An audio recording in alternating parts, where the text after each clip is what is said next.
killer clown craze, a phenomenon that began this August in the United States, has now been spread across UK, leaving dozens of young children and members of the public terrified by the pranks.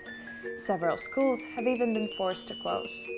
The unsettling craze has led to a spike in clown-related calls to police forces all over the United Kingdom. In response, police have warned that pranksters or criminals using the costume to scare innocent members of the public could face arrest.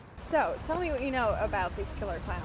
Well, I know that it was a craze that started in America. Basically, they just dress up as a clown and run around chasing everyone. What do you think about these incidents? I don't know, my girlfriend's really worried about it, but I'm not really that fussed. I mean, it's just a guy in a clown suit at the end of the day. They're not going to murder anyone. I think they're just doing it to scare people. I don't think it's kind of funny because some people might end up having a heart attack and end up having to go to the hospital. You or anybody you know has experienced some of these sightings, or?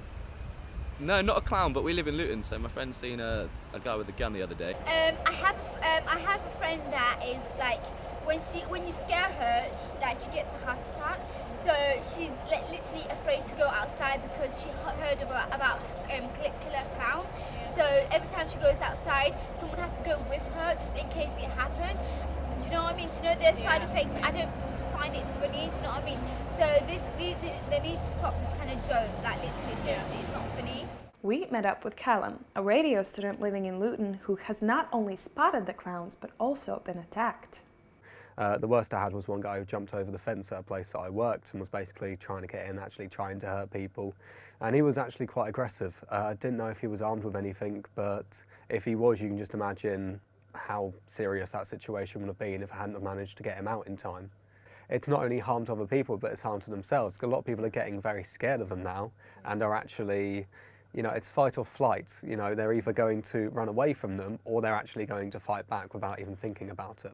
But recently they have been going outside and they have been armed with knives and stuff like that.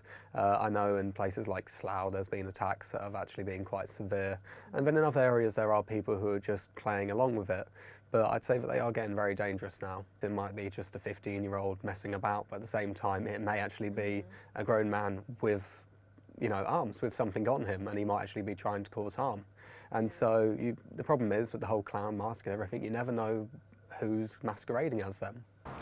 It is unclear what started the craze, although many have suggested the clowns may have taken their inspiration from Stephen King's horror classic It. Others say it's just a prank gone too far. Whatever may be the reason, we suggest the public to be reasonable, stay safe and keep up with the updates. Ilving Tovic, Eloise Matei for TV Inserts.